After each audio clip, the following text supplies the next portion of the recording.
To our September 21st, 2015 board meeting, and It's over, sir. Good job. that's it. Gosh, you even buzzed me, that's all that was my 2 minutes. If we all stand for the Pledge of Allegiance. Billy? Pledge allegiance to the flag of the United States of America and to the republic for which it stands, one nation, under God, indivisible, with liberty and justice for all.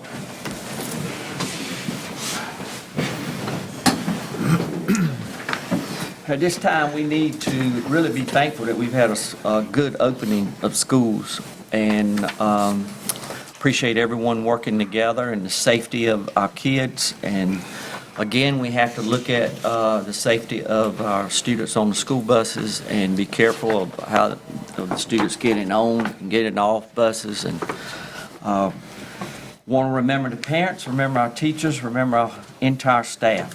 And let's have a moment of silence.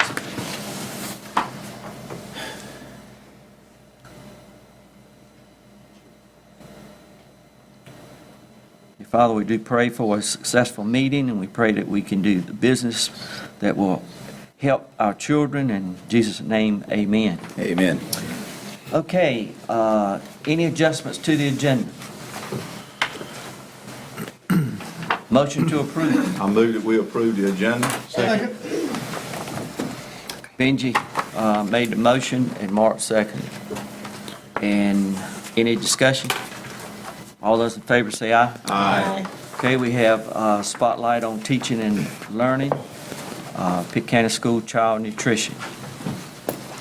Good evening, everybody. Hope you all are doing well. Hope you also had a chance to enjoy some of the delicious food that our Child Nutrition Department prepared for you tonight. This time, I'm going to ask our Child Nutrition Director, Ms. Leanne Seelman, and the rest of her crew to come forward and talk to you a little bit about that food and some awards, which you probably noticed on the way in as well. Appreciate that. Thanks, Brock, and thank you for the opportunity to recognize some of our School Nutrition Association members and their accomplishments for this year. But first, I'd like to tell you a little bit about this hardworking group. Our local School Nutrition Association has about 22 members. And the membership conducts service projects each year for the Ronald McDonald House, for the Food Pantry of North Carolina, and for Marines of Cherry Point.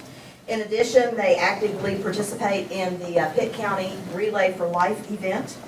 Since 2011, we've had 3 members of our School Nutrition Association receive the Tim Green Scholarship. That scholarship allows members to attend the Legislative Action Conference in Washington, D.C. While they're at the conference, they work together on legislative issues around our program, and then they meet with legislators to educate them about the issues that are important to us and that are impacting our programs across the nation, but particularly here in North Carolina.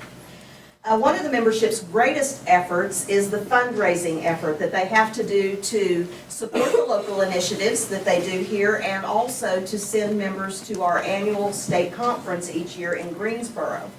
In cooperation with the Optimist Club, our members work the concessions at the ECU baseball and football games and share a percentage of those proceeds so that we are able to send members to our conference. That's our biggest expense, and then also the other service projects that we do. This year, 17 of our members attended the School Nutrition Association. They traveled to Greensboro in June.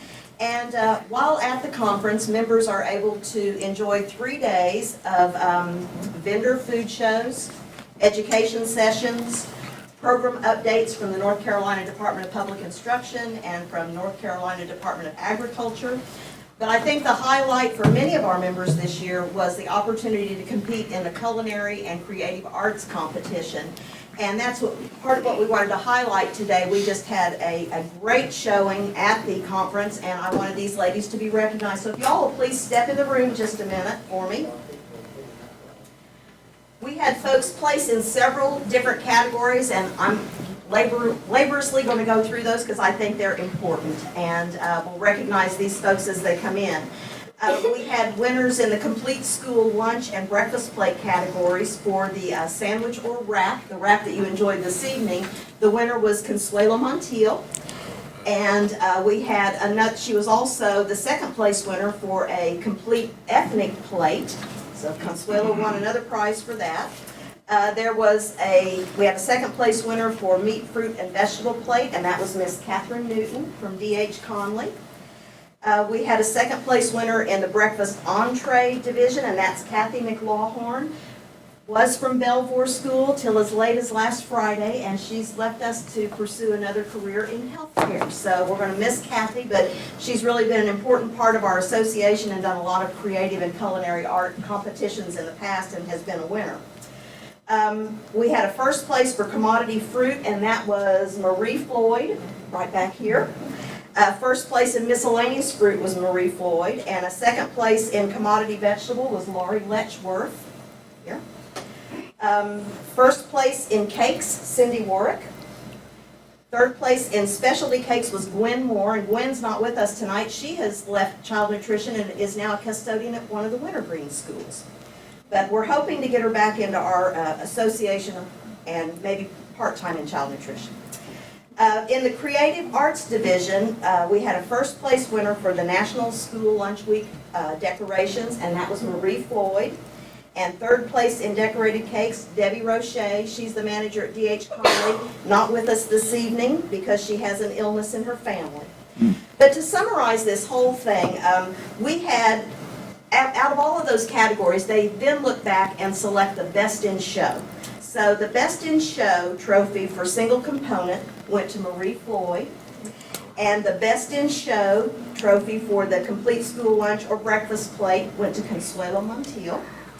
And the overall competition had 413 entries, and they select a best of show of the entire competition, and that's called the Ralph Eaton Award, and Consuelo Montiel was the Ralph Eaton Award winner for our culinary art competition at our annual conference. So we're really very proud of Consuelo and all the work that she has done, and all of these ladies and all of the good showing that they had for Pitt County schools in that competition. Another winner that we had in the at the conference was the Lunch Bell Award, and that award is given for radio and television. The awards are presented annually at the conference. They are screened initially by a screening committee at the state level, but then those nominees that are eligible go on for review by a board of their peers, other business, industry, press, radio, TV, and public relations specialists. And we had nominated WCTI, Channel 12, for a feature that they did on Chicago's National School Breakfast Week, and they were the winner of the Lunch Bell Award for the state of North Carolina. So we were very proud of them. I spoke with Rebecca Thurston, and she was hoping to be able to come, but did not get to be with us this evening. We also had another winner at the state conference, and it was for the Martha Gomer Spirit Award.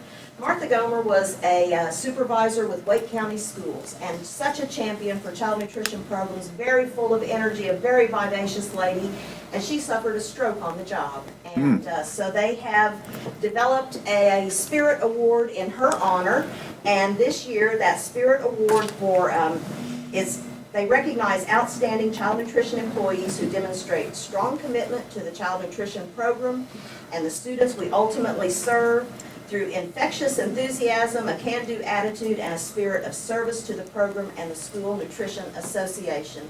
And the winner this year was our very own Stephanie Steps. Hey. Stephanie's the procurement specialist. And I feel a little funny talking about this, but I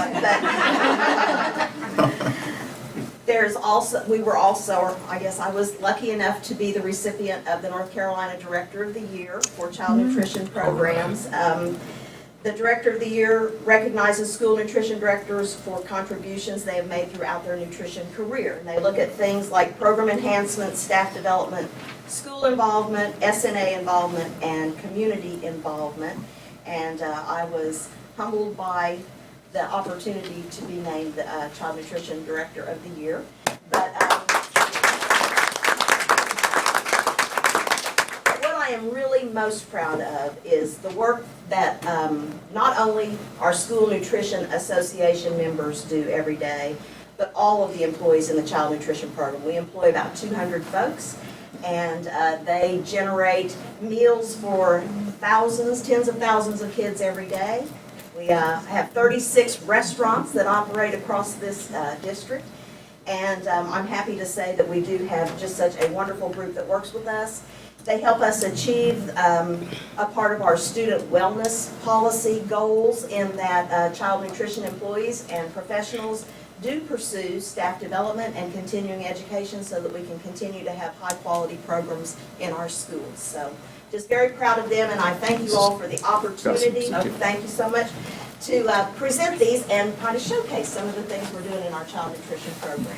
I want to know, did anybody else in the state win anything? If you look at the other folks in the pictures, there are some other winners up there.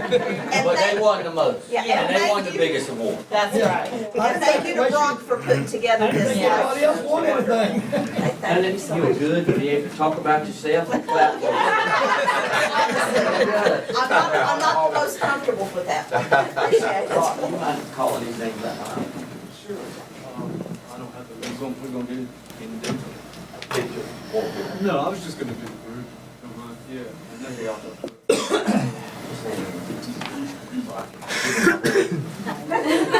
Here. Stephanie Steps. Right here. So, Go for it. Congratulations. Thank you. and Leanne. Thank you, sir. Congratulations. Appreciate that so much. Cindy Warwick.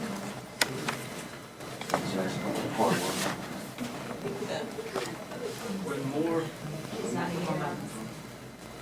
Lori Letchworth. Congratulations on the hard work. Marie Floyd.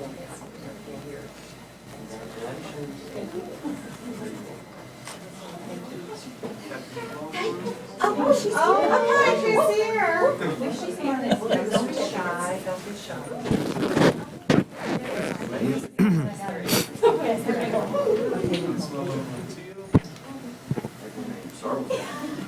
Congratulations. And actually, she just walked in. This is Rebecca with WCTI. Here's our bell. All right, Rebecca. All right. The lunch bell. There was definitely. Encourage some more positive press. Yeah, it helped us. So we're doing the group picture first? Yeah. So we're gonna do ours first.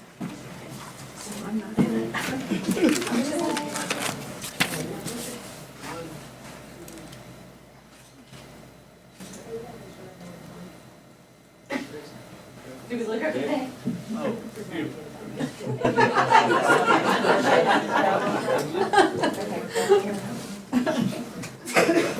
Where's Marie? Need to be chairman, you're getting all the hugs and all. I need to run for chairman. You sure did. The hard job.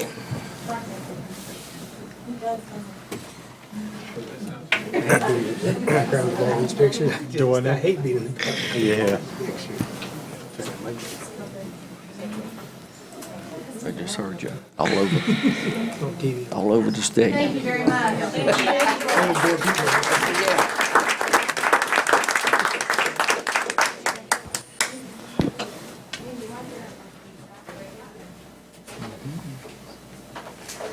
Okay, this should be a fun one too. We've got a couple of students here and our science coordinator, Fritz Robinette. He's going to talk to you a little bit about, as a lot of you know, but a lot of other people may not know, just because the school year ends doesn't necessarily mean that learning stops for some of our students. And he's going to talk to you a little bit about the experience that some of our students had at a camp this summer, and then a couple of the students are going to present for you as well. So, thanks.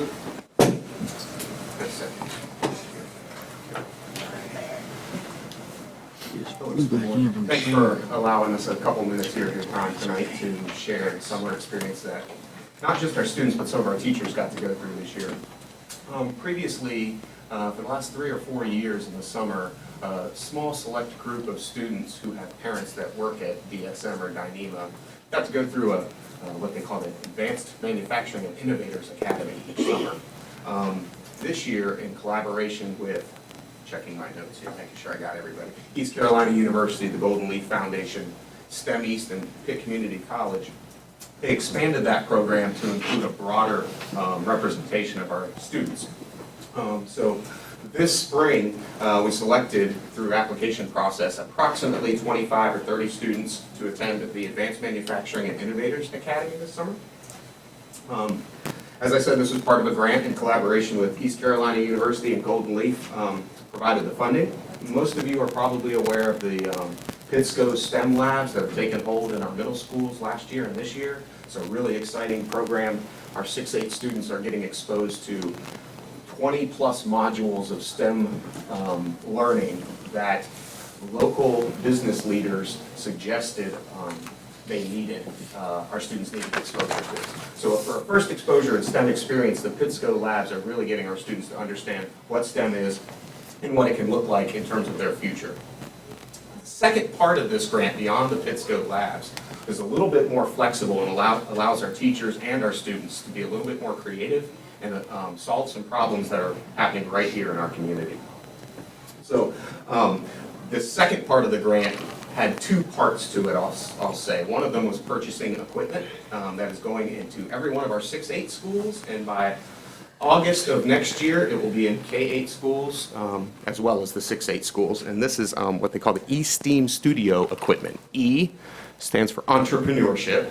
The S, T, E, and M are science, technology, engineering, and math. And then they put an A in there to represent the arts, bringing some creativity and some human-centered design into this process. So the second part of the E-STEAM experience was this academy, in which approximately 30 teachers and approximately 30 students from Pitt County schools were selected to participate. And in this 3-week experience, they went through a kind of a 3-step process. What the folks at ECU called the human-centered design process, which is looking at a problem that human beings experience and teaching kids to empathize with that problem, and then go through an iterative process to design a solution to that problem. Ultimately, what that looks like is young students at the end of a 3-week experience, and you'll get a chance to see this, kind of doing Shark Tank type of presentations, sort of, in which they talk about the problem. You'll hear 2 of those today. The process they went through to kind of solve that problem, and a product that they have prototyped that can solve that problem. So we're talking about some real-world relevant learning for our students. The idea with the teachers attending, and I will point out who those teachers are here in just a minute, but the idea with our teachers attending is that they get some background information, because this wasn't really taught in our college methods class, right? Creativity and entrepreneurship and human-centered design. So the idea was to educate our teachers a little bit so they could take some of these concepts back into their core classes. So most of the teachers that attended this summer were from either math classroom, a science classroom. We had a couple media coordinators, and we had a huge contingent of art teachers that took a big role in playing this. And Jane Behan would like me to emphasize the fact that art teachers are really taking a lead in here. We have an art teacher here to share that with, but we also have a math teacher. So I'd just like to point out Kristen Coleman here is a math teacher from CMEPS who facilitated this process, and Daniel Neese is the art teacher from EBA Cock. Teacher of the Week at EBA Cock this year. And Daniel's taking this an extra step further, and maybe if you have a chance, you might want to ask him some questions about that. He's started an innovation design laboratory at EBA Cock. It's a really kind of neat place, and I think CMEPS is in the process of doing that same thing. So bringing these types of experiences on a daily basis into our middle schools. So what happened during these 3 weeks? Well, we've had undergraduate students and staff from ECU, from both the College of Engineering and Technology. Those guys talk way up here, but a lot of our students and teachers were able to bring it down and make it relevant to their own life. We also had folks from the Office of Innovation and Economic Development, which is a relatively small branch in ECU, but they do some really innovative things, and they're doing some of the planning for the 10th Street Connector and some of those design projects they're doing downtown or in the uptown area. So these students went through kind of a 3-phase process. The first phase was what they call the inspiration phase, where they got that problem and were inspired by some sort of problem in the community. Then they went through an ideation phase, This is definitely engineering talk. Ideation phase is maybe taking an idea, tweaking it a little bit, throwing out another idea, fixing the problems that are with it, and kind of repeating that process until they have a final product to deliver. And then the last part was the implementation phase, where these students developed prototypes, made their prototypes, and then completed a process that's known as the business model canvas in order to, how do I market this, who's my customer base, what's the state of the art going on in this technology right now, and then what's going to be kind of my sales pitch, how am I going to reach my customers. So the two students that you're going to see here in just a minute are going to tell you a little bit about their problem, and you'll kind of hear a little bit about how they work through their solution. So without any further ado, I will close my mouth and let you do the really good stuff. If you don't mind, Rob, can we put the posters right here? Is that okay? This table? This table, or just someplace where the students can kind of see them and reference them. So our first speaker up tonight is Darius Harris. He's from CMF's middle school. And he's going to tell you a little bit about his design, which I believe is it called the Easy, Darius? Is that correct? It's called the Easy? Yes. Okay. Come on up here, Darius, and tell us a little bit about your product, if you would. Can I put it back here, Brock, so Darius can take a look? It's been since July. He doesn't have this totally memorized. He said he was ready? All right, Darius, tell us a little bit about Easy here. Well, when they told us to find a problem, I went home and I noticed that I had a lot of games and movies stuck on the shelf, and I was trying to find one movie, and I couldn't seem to find that one movie. Looking through all the shelves to trying to find that one movie, so I decided to make a product that was alphabetized, and it was mobile and it's affordable, so anyone can buy it. It's not going to cost a lot of money, and just an example of what I was trying to look for one movie in. And in ideation, I thought of what the design would look like, and I thought a sphere would look cool, cause yeah, it's got a circle. And design development, we made a prototype of what it would look like if it was ever made. And in the final product, we drew it again, just added a lot more detail and tweaked it. And the business model canvas is where you have to put who you will have to share your revenues with and where it will be sold and things like that. But in conclusion, you just want to be able to find a game or movie fast, so you don't have to look through a whole shelf of games and movies. Excellent. Good, Dick.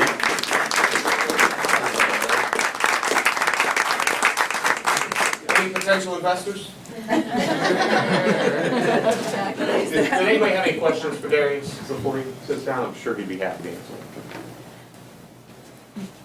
Yes, ma'am? But what was your, your part of your favorite about the process? Some of the things that you really enjoyed the most? I think my favorite part of the process was the ideation, when we drew out how it would look like. Got some great pictures of Kristen Coleman kind of holding this thing, and Darius trying to wrap the thing around, cutting these out, so they really worked really They hard. had the coolest machine. I don't know how they built it, but I think it was like $25. And we're looking to hopefully get them into our classrooms. They are a little dangerous, so obviously the kids would be monitored. You have to wear gloves. But you literally stepped on a little button, and this wire all of a sudden would cut through. So that's how we made it a circle. It cut through just like that. It heats in 3 seconds, and it cools off in 3 seconds. Probably the coolest thing I've ever seen. So students took foam blocks and were able to kind of cut them out into the three-dimensional shapes that they wanted. Yeah, a kid made a toothbrush. I mean, does some cool stuff. So. And Lexi, you want to tell us a little bit about what cup? No. How many times? Flip and fill. Come on up.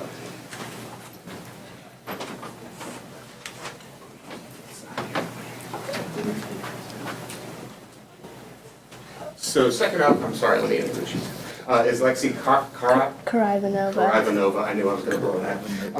And Lexi kind of caught my eye when I entered the room. She was kind of bright-eyed, looked me in the eye. When I spoke to her a couple weeks earlier, she was telling me about this idea. It was really kind of sort of formed, and then to see 6 days later when I came around, her able to speak with confidence about her product, and really kind of make me wish I invest in this and find one for my own car, because I need it pretty badly. Sorry, Lindsay, go ahead. Okay, so I came up with the idea when I decided to go fill up my water bottle at a water fountain, and I realized that it never gets filled to the top, and that's really annoying because you end up going back and forth 100 times pretty much. And also, like, if your like water bottle doesn't fit like a cup holder and it like knocks down and like makes a big mess, that's not fun to clean up. So I made a sleeve with a little funnel attached to it, and if you need it for the car, you just bunch the sleeve down and it'll fit better. And then when you're at a water fountain, you would like tilt it and you would flip the funnel up and it would like catch more water in, so it would be able to fill to the top. And there's similar products out there, but they are not nearly as good. Spoken like a true entrepreneur. And so then we designed it, and it was, yeah, I left that at home. Sorry. Did you cut that out with the wire? Yeah. And then there's our business model canvas, and in conclusion, I think it would be a lot easier if this was an actual thing. Excellent. Any questions for Leslie?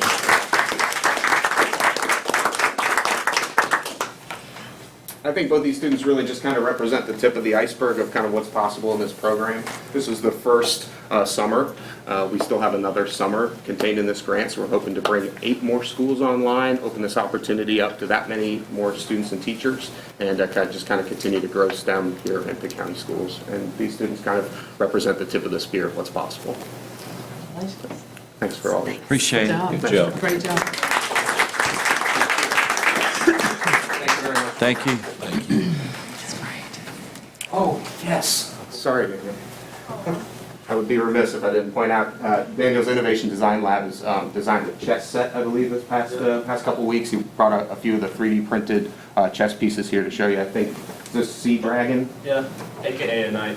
A knight. It's supposed to be a knight on the chessboard, but made it a sea dragon as a pawn. Yep. Right here. So our schools are really just starting to toy around with the 3D printing technology, figure out how these complicated machines work. And teachers like Daniel and Kristen have taken it upon themselves to kind of help those schools learn how to implement these tools in their classroom. So come on out to a middle school and check them out. They're really doing some neat things.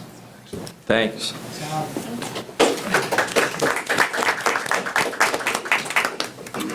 Okay, public expression. Tim P. You got 3 minutes. Okay. Hey, board. My name's Tim P. And just to give you a quick, I'm a retired deputy sheriff, and during my 26 years, I spent 6 of them at DH County. And that's one of the passions that has brought me to what I'm getting ready to speak to you about.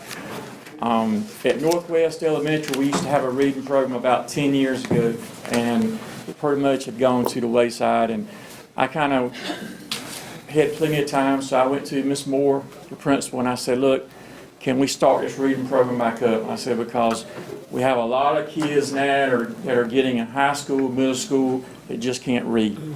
So one of the things that I'm coming now is we're getting ready to start a program called Team Reading to Achieve. And you're going to be getting more information in a packet from Miss Moore. But I just want to come to you and just say a little bit about what we're trying to do. We're trying to get volunteers from the local businesses, churches, and government officials that will come in and volunteer to be reading coaches. We're also letting other people from the community come in, but they have to go through, the process of being approved through the principal. But one of the things that I'm coming asking the board for is, number one, if you know people that fall into that category that would be willing to volunteer, please contact Northwest and they'll forward it to me.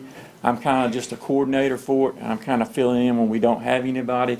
And the second part, what I'm asking this board is, if you will, to please look at this project this year, and if it's a success, let's get all the Title I schools in Pitt County and see if there's other volunteers that is willing to come in and do the same thing, because I spoke with the principal today, and the reading scores that were just taken, 50% of our third graders are not reading up to par.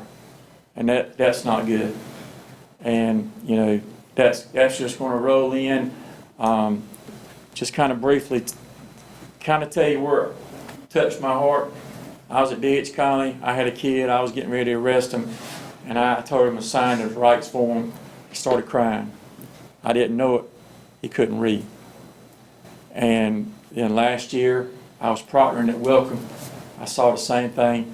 So I told myself, this school year, I'm going to try to start this at Northwest. And I really hope that we can get it in all the schools in Pitt County. Thank you. Appreciate it. Thank you.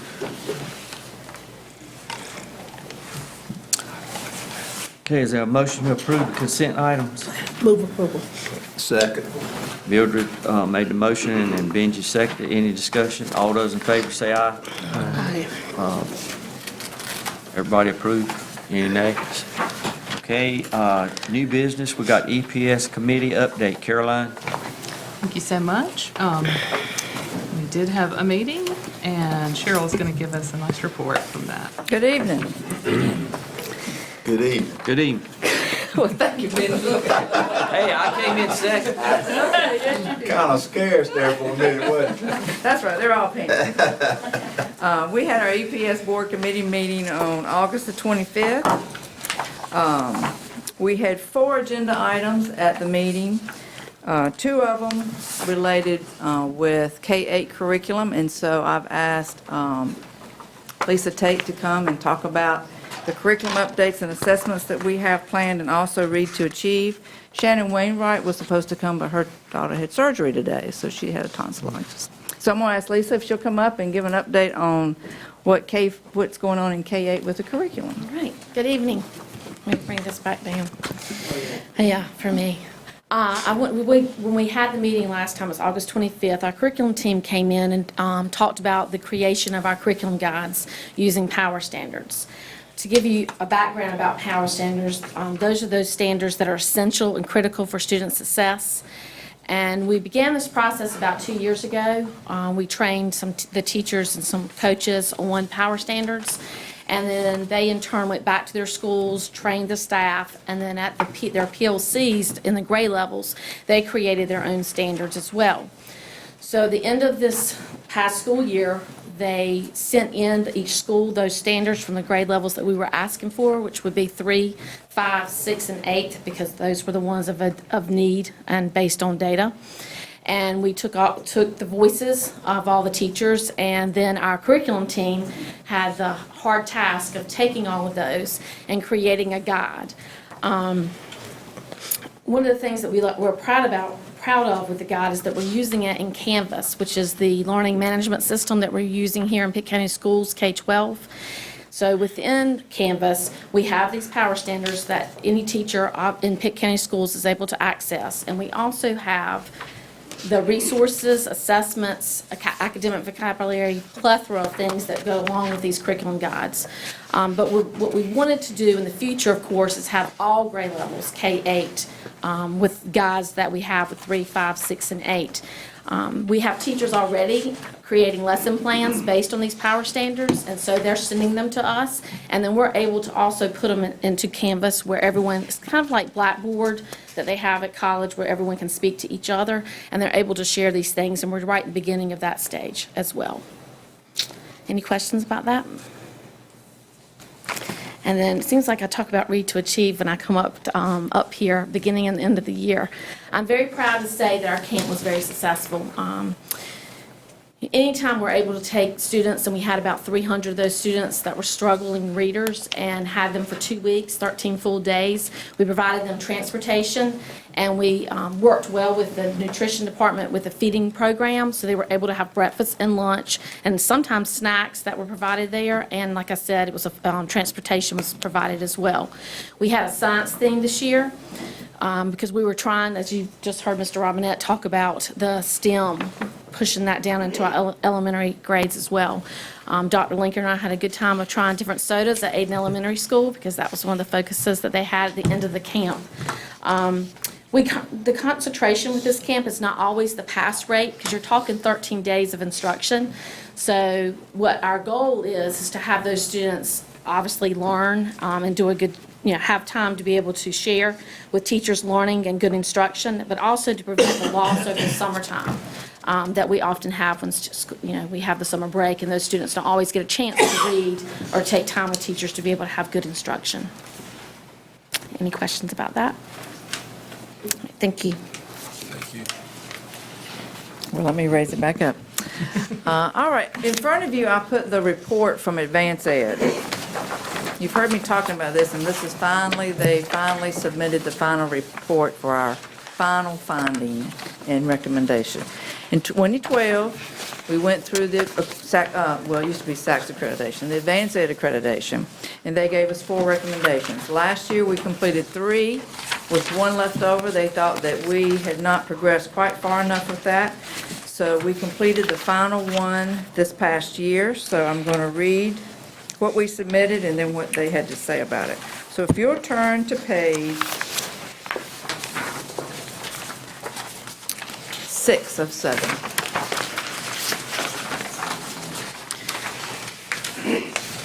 The required action was to clarify the role of the governing board in regard to the employment of personnel and the day-to-day operation of the district.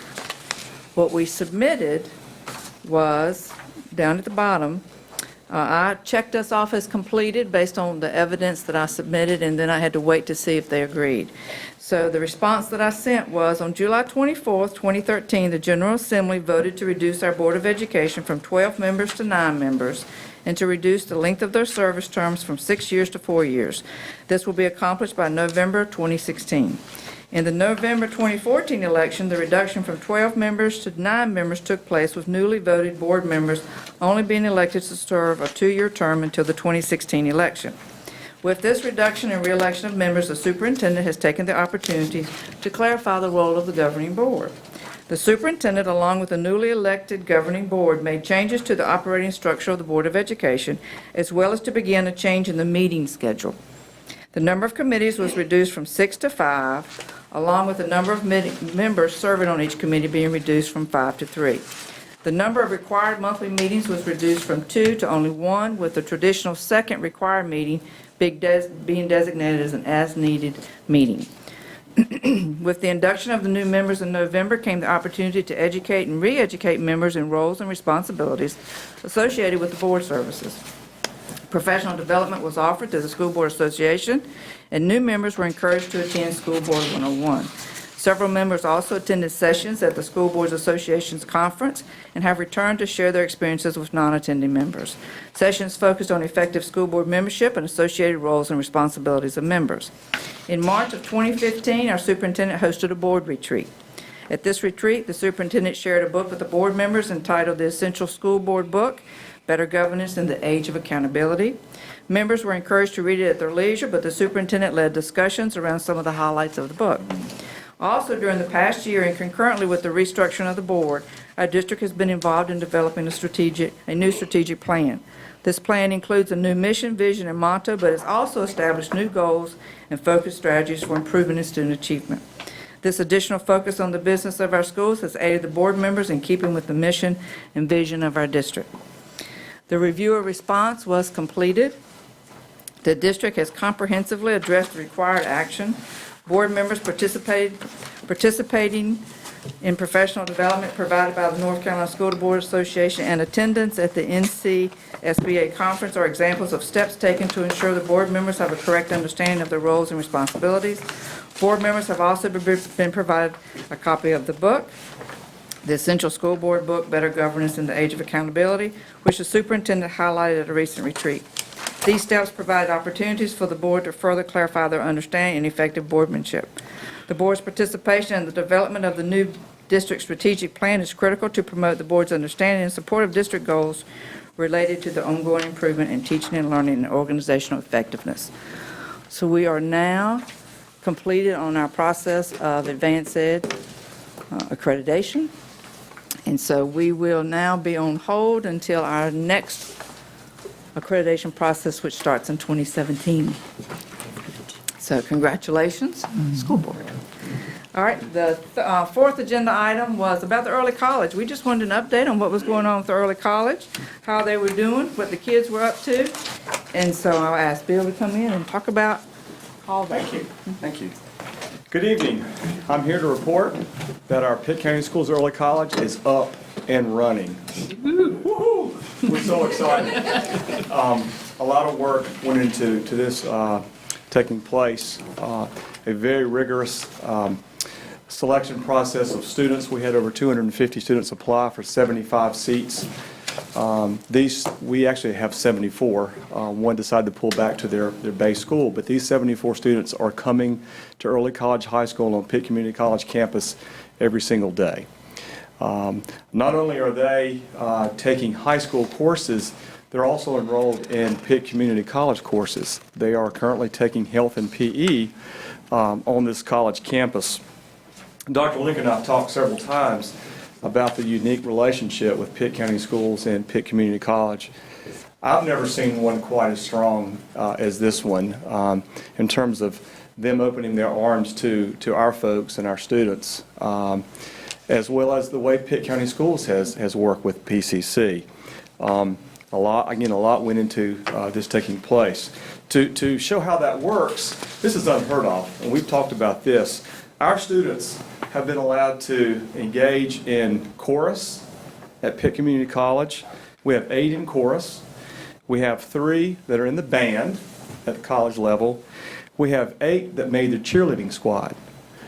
So those kinds of things and them opening themselves for our students is really, truly unheard of. And as a matter of fact, our students will be involved in SGA starting next week. They've been invited to be a part of that. So we are off and running, and we hope that you'll come by and visit. If you've not been by there, you need to come see what's going on, the kind of interaction in the classrooms.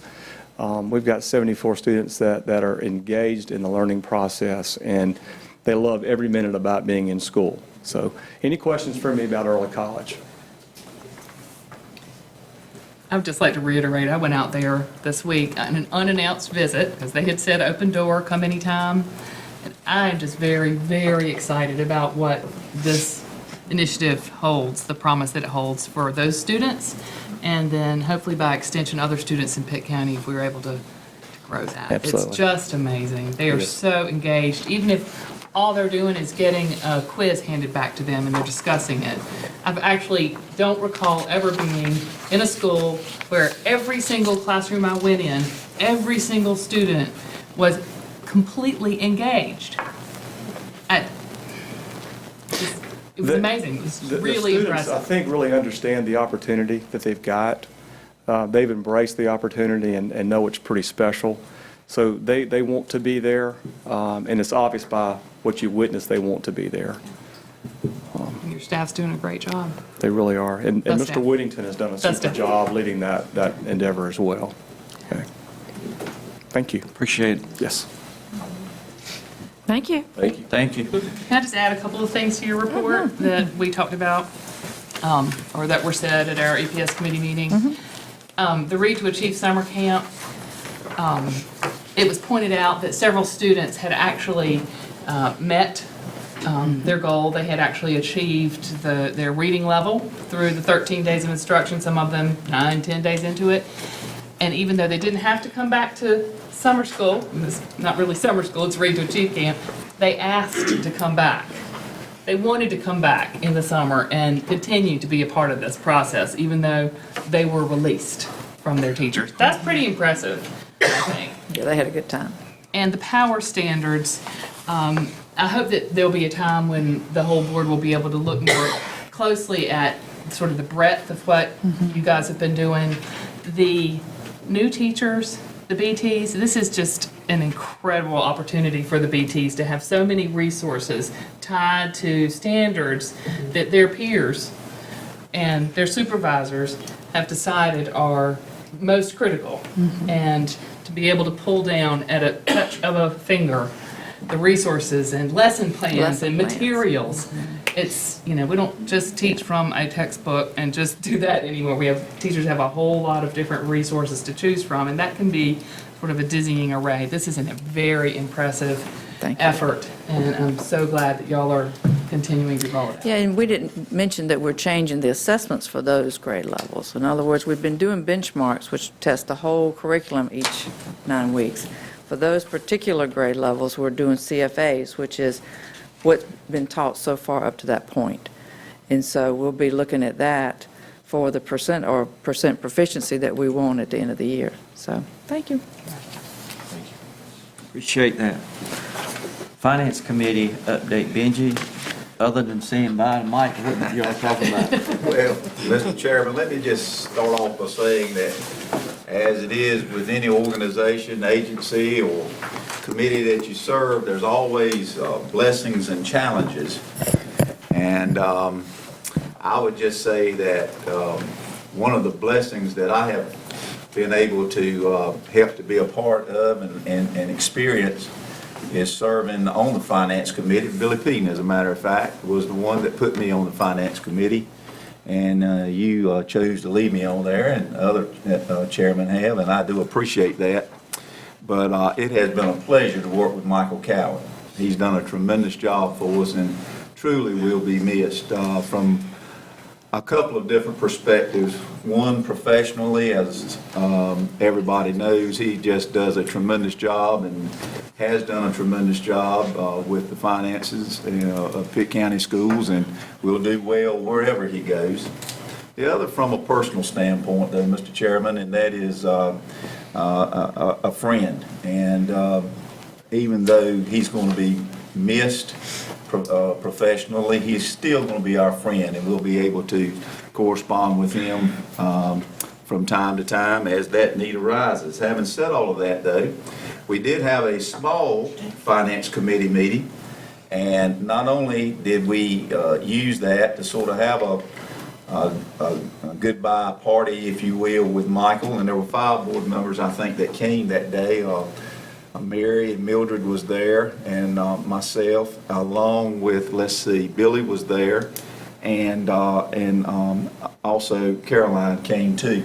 So we did basically say goodbye to him, but we did experience, he did go over with us some of the things that were happening with the General Assembly at that particular time, and we reviewed some of those things. Many of them, of course, from the time that Michael shared with them to the time that we are now with the budget being basically approved, did not fall in line, with what we were hoping for. But a couple of things that have been achieved, I think teacher assistants were funded at the same level as they were last year, which is good because we did not know at that particular time what that level of funding was going to be. Also, driver's education had committed to that. There was another thing, though, at least from a school board perspective, that might be interesting. We had a state statute in place that board members must attain 12 hours of in-service training per year. That bill has been amended now and approved that 12 hours of training will be required within a 2-year framework rather than a 1-year framework today. Some of the other things that are less exciting, I guess you could say, was that, as far as teachers and state employees are concerned, a one-time bonus of $750, that not even being able to be included as part of your retirement when time for retirement to come. Those kinds of things, Mr. Chairman, were things that we were very disappointed in, but at the same time, we move on. And one of the things that I think we can always say about the employees, teachers, staff, and all of those associated with Pitt County Schools is that we take whatever is given to us and we do the absolute best that we can under any kind of circumstances. And I know that we'll continue to do that. Having said that, we are really excited that Deborah Baggett now is going to be serving as sort of a director of finance, or at least in an interim basis. And she is going to do a tremendous job. I'll tell you why she's going to do a tremendous job. Number one, she's a tremendous individual. And if the TV cameras can scan, they ought to show her to them. She dressed for the occasion this evening. She's standing out already, and she's going to do that. Also, she was trained by the best. Michael Cowan is the best, and she learned well. She sure did. She learned well. And I will tell you this too, I've had many calls, and I hadn't even told Deborah this. I bet you, and I'm not exaggerating, some of my true stories really happened though. Most don't.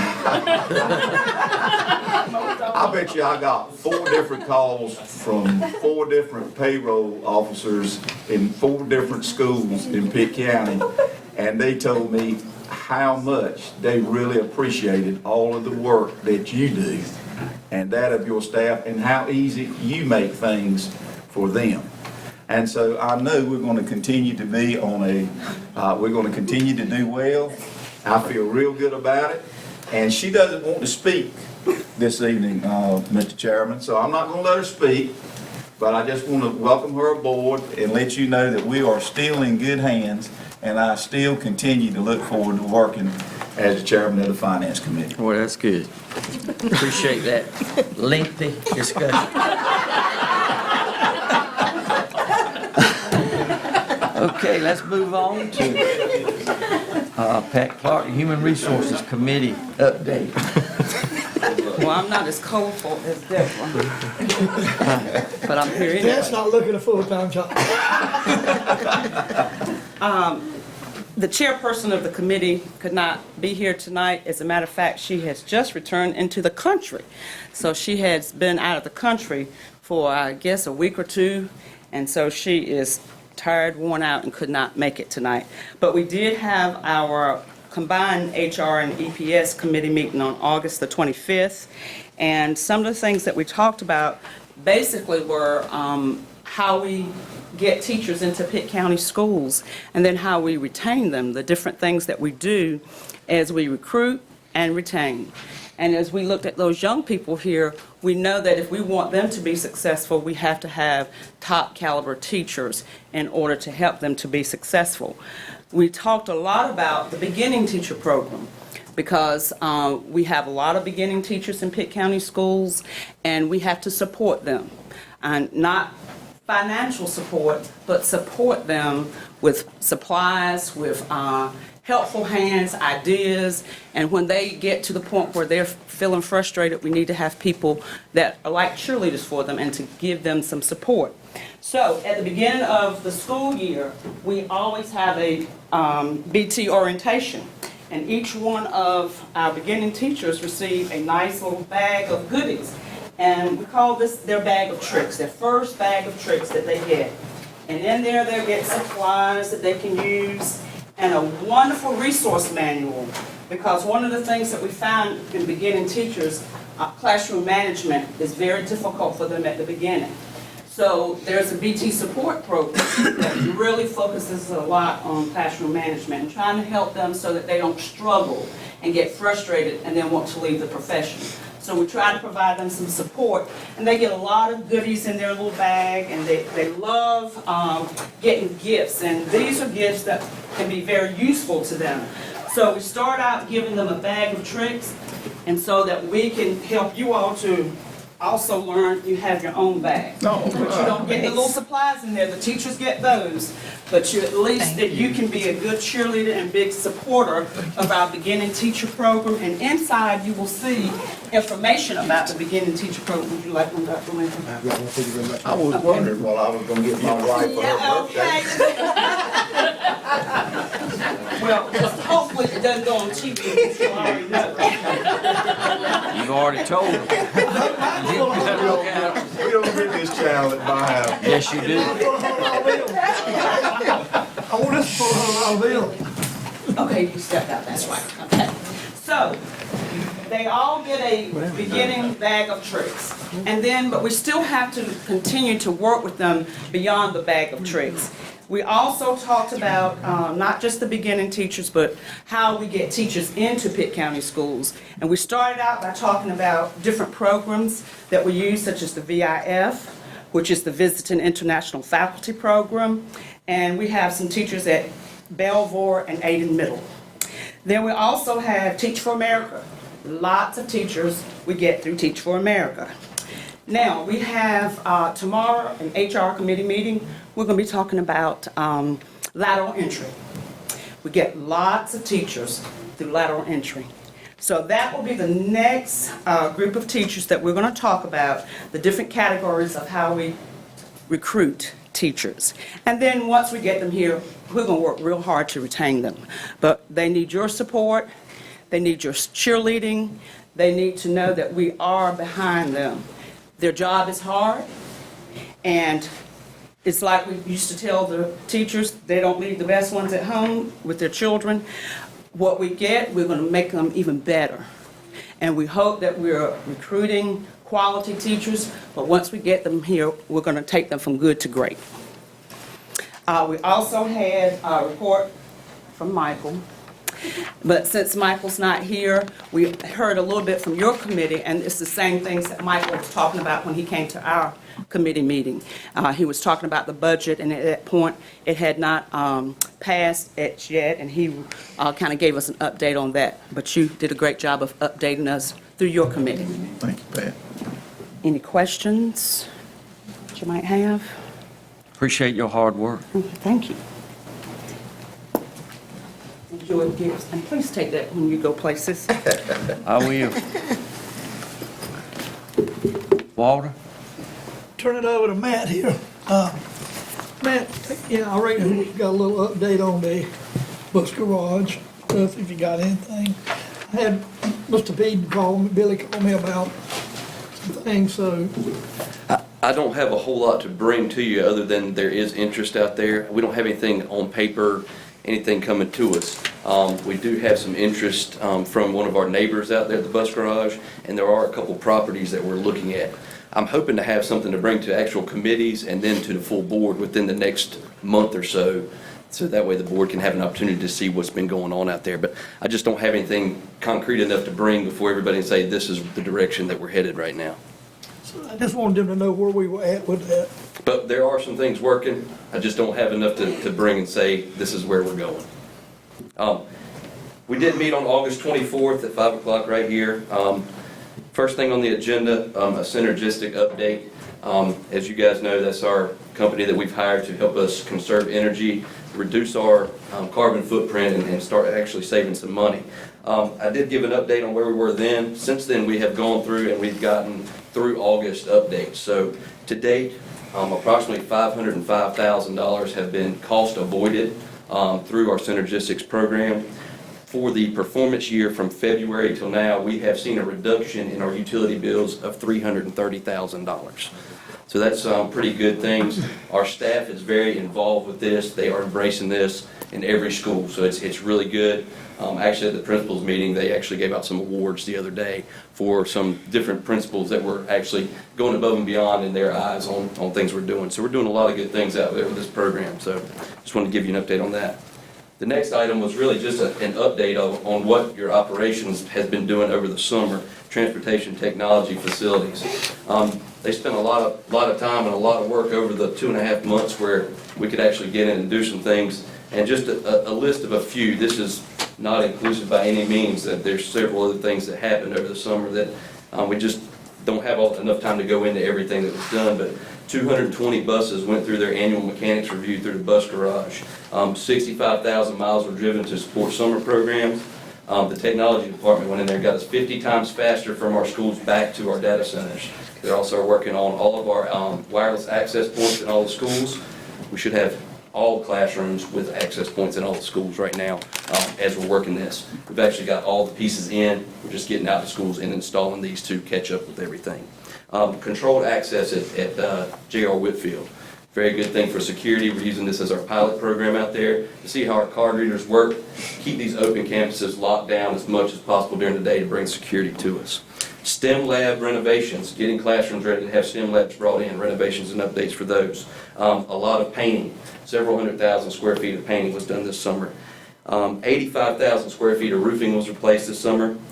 Floor replacements throughout the county.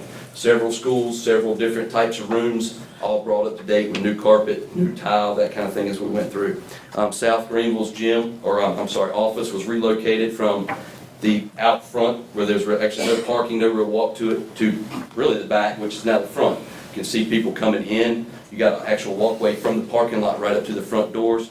Very good security measure there as well with that, safety and security with that. Early college mobile units, got those set up and ready to go, turned over to these guys to jump in there and get that started. So just a great job by all of our operations teams out there. Please let these guys know when you see them what a great job they've done this summer. They put their blood, sweat, and tears out there for all of these projects we had going on and got them all done and turned over on time to these guys. That's pretty much what we did in the operations committee meeting. Are there any questions on that? The next thing I do have, if you look on page 91 of your board agenda, is a letter from Dr. Linker to Scott Elliott, which went down and asking for approval of funds to start the bid and design process on our projects that we had put before the county commissioners. It's our $25 million request that we have in there to loan the money.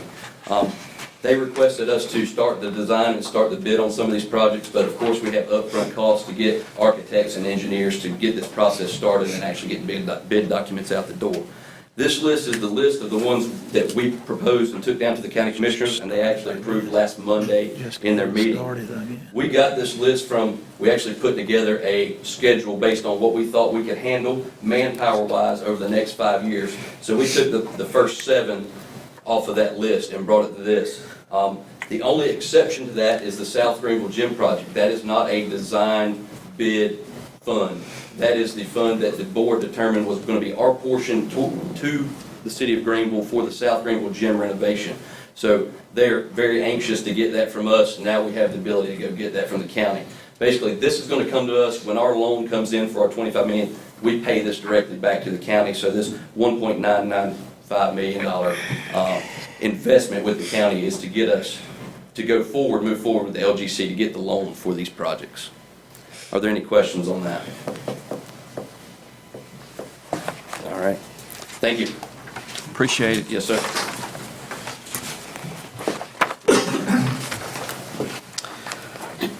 Mildred, policy? Okay, Dr. Lincoln and I met before the last meeting, and tonight we're supposed to vote on the second reading of the revised policy 100. And Benji's already given the updated report. There's been a change about the training and everything from every 12 months to every 2 years. And so the changes have been put on the website for the public to see, the ones that are in process and the ones that are being up for approval. So that's how the citizens can look at that on our website, and Dr. Linker can give the rest of the report. Thank you, Ms. Council. What you have in the back of your book is the next section of our policies, the 2000s, dealing with the operational goals of the board. Relatively small section. Like last month, I'd ask that you read through that and see if there's anything that you have any concerns about. But Cynthia's, or Ms. Grady's read through these, I've read through these, we've got together on these, then Ms. Council and I have gotten together on these policies. And what we're doing is, same as last time, is taking our policies, lining up to what we actually do, to what's also in part of the School Board Association policies that they've already created. So if you'll read through those, contact me as we go forward, and we'll be bringing the next set of policies probably. We won't be ready by the next board meeting, but it'll be another, probably by November with the next group. So again, this is probably an 18th month process to get through this. Okay. Anything else? Well, comments by the superintendent. Just quickly, first thing first, I laid some information there at your seats about House Bill 539. We do have our budget. We're thankful to have our budget in place so we can get moving forward with all those things. But House Bill 539 about some financing information, if you would please read through that and make some phone calls would be helpful.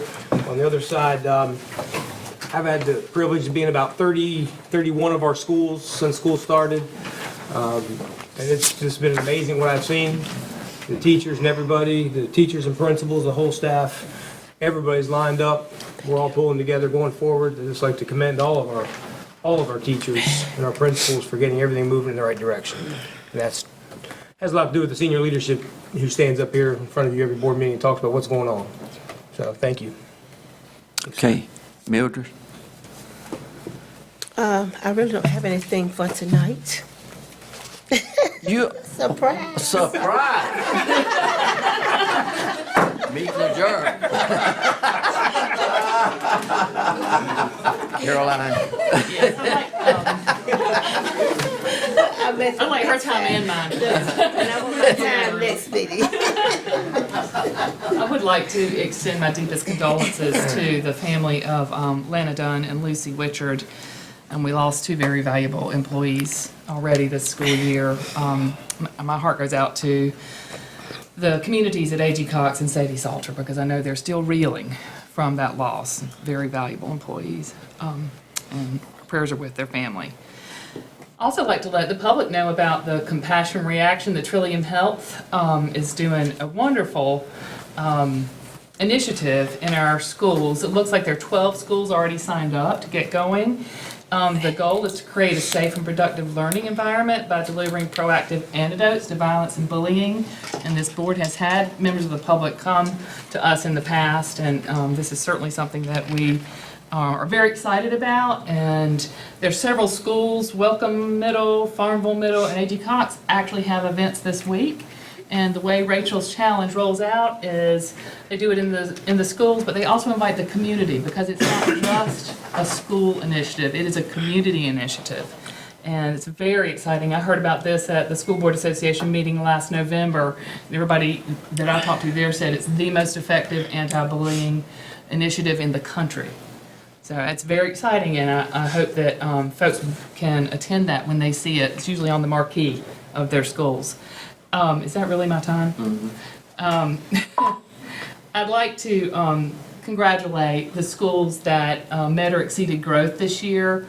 I think it's wonderful that we had 9 more schools than we had last year that met or exceeded growth, and it just speaks to what all of y'all are doing, what all the senior leadership, all the teachers and staff are doing throughout our school system. And lastly, I'd just like to say, yes, I'm glad that we had the teacher assistants and the driver's education funded. I still think teachers are not as high a priority as they need to be within the leadership in Raleigh. There are lots of things that they can do in addition to salary that they haven't done, and they are our most important resource that leads to student achievement. I feel like we need to continue to advocate for an improvement in that area.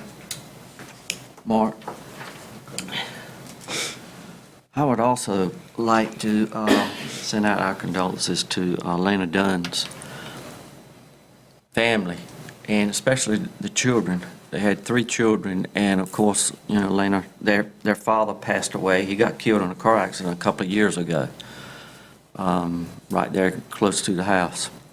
So I know they're really going through a lot. They've lost both of their parents to tragic accidents. So we need to remember them. I also would like to commend the early college and everybody that has worked hard to get that up and going, because that was an initiative for Pitt County for a long time. And we're just thankful that finally we have it going. And child nutrition, there's not enough that can be said about them. They do a lot of hard work. I mean, they're feeding these kids every day, and they feed so many with so little time. And they had some beautiful trophies out there, and I know there's been a lot of hard work that has gone behind what they have done. And in regards to what Tim Peden mentioned with our volunteers in reading, we need all the volunteers we can get to go to the schools, because I'm sure there will not be schools that will turn away volunteers. So we just appreciate what they all are doing. Benji?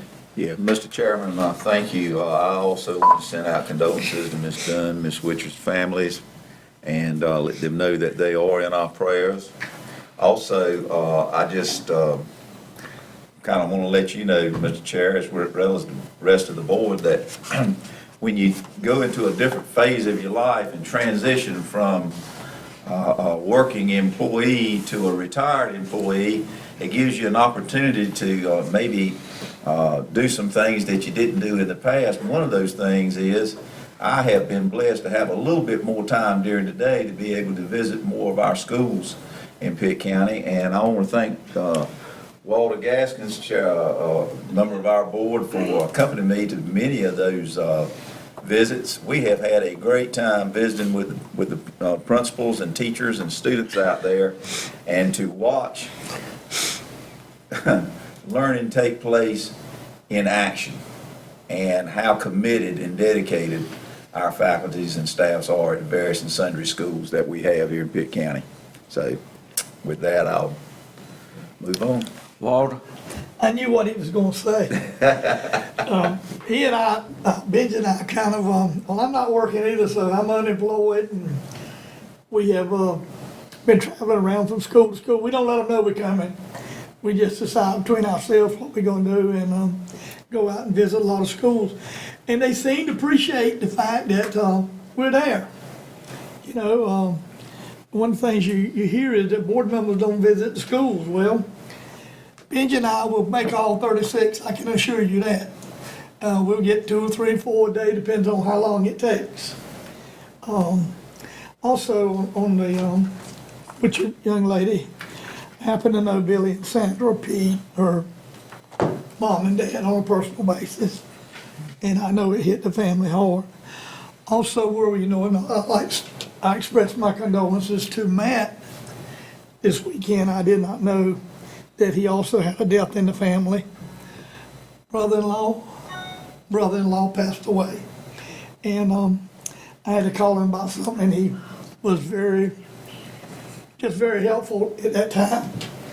So just a lot going on right now with what we got going on. And like I say, the schools are in good shape, and everybody seems to be ready to go to work. So All right, and Billy's that's not a here. factor to Dr. Lincoln. And by the way, he has done a fantastic job getting them all going.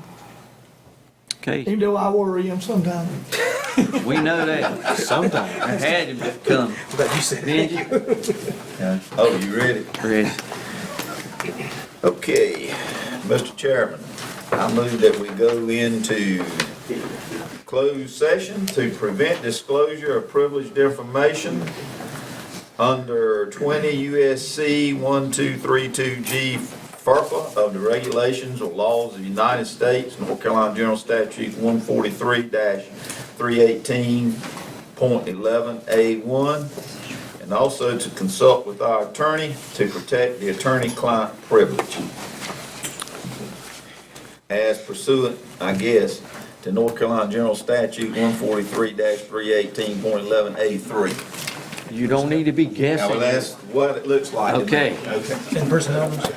Personnel, Which one is that? Oh, Yeah, the first Consider one. the qualifications. consider the qualifications. No, Wait a minute. the first one.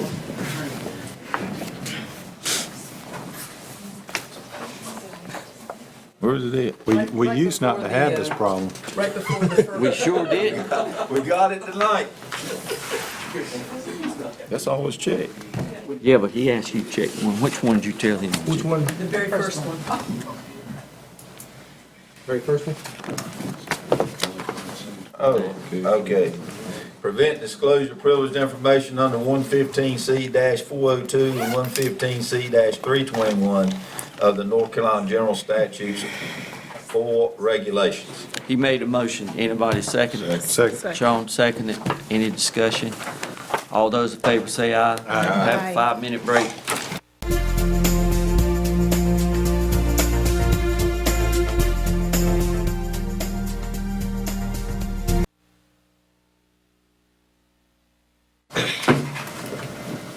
Have a motion to adjourn. So move. Mildred made a motion and Caroline seconded. All those in favor say aye. Aye. Vote.